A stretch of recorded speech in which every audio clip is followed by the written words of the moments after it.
Welcome back to the Michael Cohen Show on our continued journey to 250,000 subscribers. So if you like what you hear, hit the subscribe button. But more importantly, share this with your friends because the information that you're being provided here is coming from somebody in the know.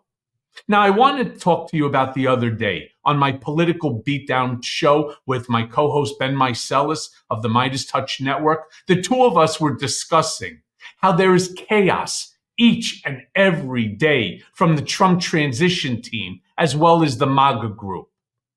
One of the things we talked about is how the billionaires have successfully fooled the masses. But all we have to do to understand the reality is follow the money trail. Follow the money trail to see how Trump's second term is going to go. Play that clip. This is Peter Hegseth today. Let me show you. The reporter asks him, did you sexually assault a woman in Monterey, California? This is Trump's pick for Secretary of Defense, a Fox weekend host. Here, play this clip. We take absolutely nothing for granted, and we welcome the opportunity to talk to any senator that wants to talk to us. Did you sexually assault a woman in Monterey, California? I have, as far as the media is concerned, I'll keep this very simple. The matter was fully investigated, and I was completely cleared, and that's where I'm going to leave it. Thank you very much.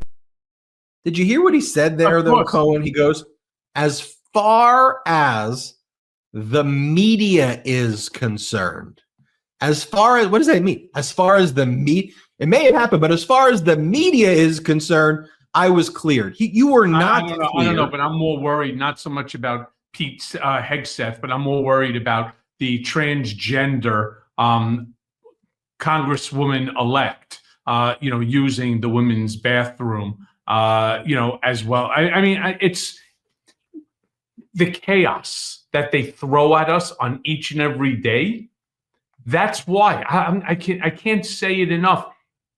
It's so out of control, the nonsense that's going on. I mean, for God's sakes, the entire transition. I want to give you a little insight into how the transition in 2016 went. Because as we know from Trump and the people around him, history always repeats itself. There's never a new story. There's never a new game. Right after Trump won in 2016, Jared came running around with a stack of papers. And they were the transition, what should have been filled in earlier, the transition names of people for the various different spots. And there was 1,000 names. And no, everyone was like, just put down people who you think are going to. That's what's happening here. And of course, he's going to go with his loyalists. Who else is he going to go with? Is he going to go ahead and then start putting in people that he doesn't know, people who won't go along with his agenda? This is the danger that Ben and I have been talking about again and again and again and again. And again, while I will try to remain hopeful, I am not optimistic, but I want to remain hopeful. It's my nature.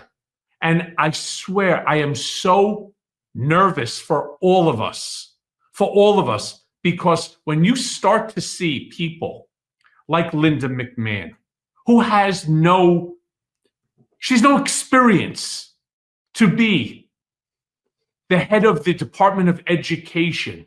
You really want someone who's an educator, not someone who gets body slammed by a guy wearing diapers.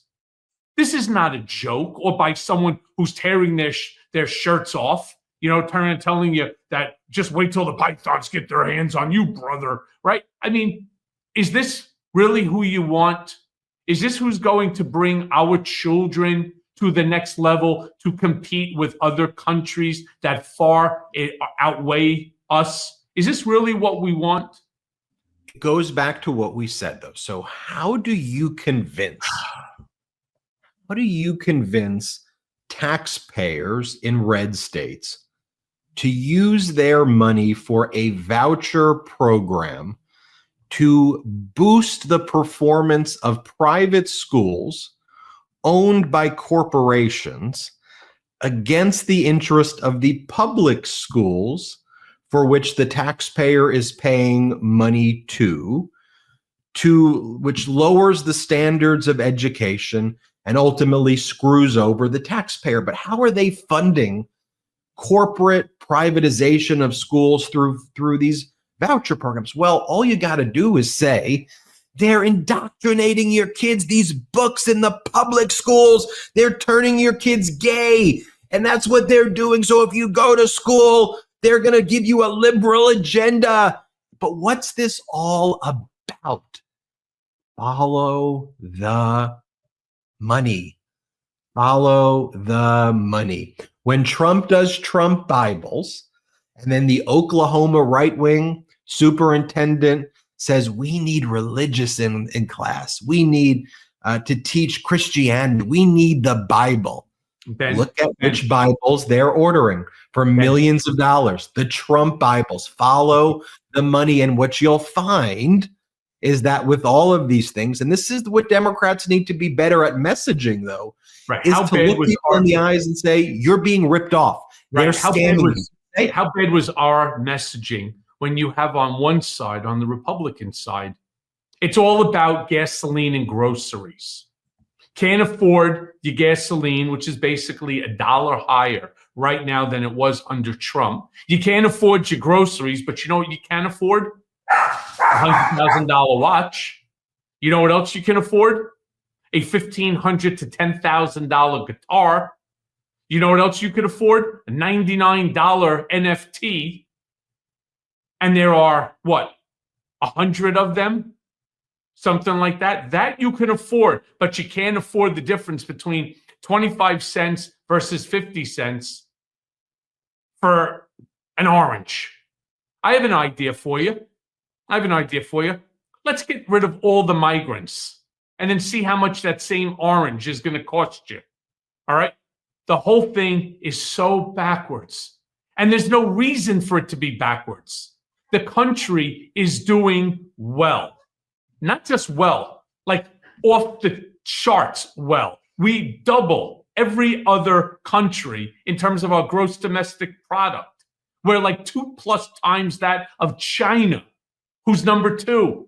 So why don't we just stop bullshitting and turn around, acknowledge what's good and acknowledge what's bad, and let's try to fix the bad in a way that works for all Americans. As Ben said, and Ben, you are spot on this one, my brother. This is all about follow the money. When you see the top 10 richest people in America make something like $64 billion as a result of one person becoming elected, you really got to start thinking twice. And people, here's the thing. Americans know they're getting screwed. The billionaires convinced them in this election. And this was the big thing, that it was they, them, generically, migrants, trans, shadowy deep state, not the actual billionaires who were screwing them. They, them are the ones that are screwing you.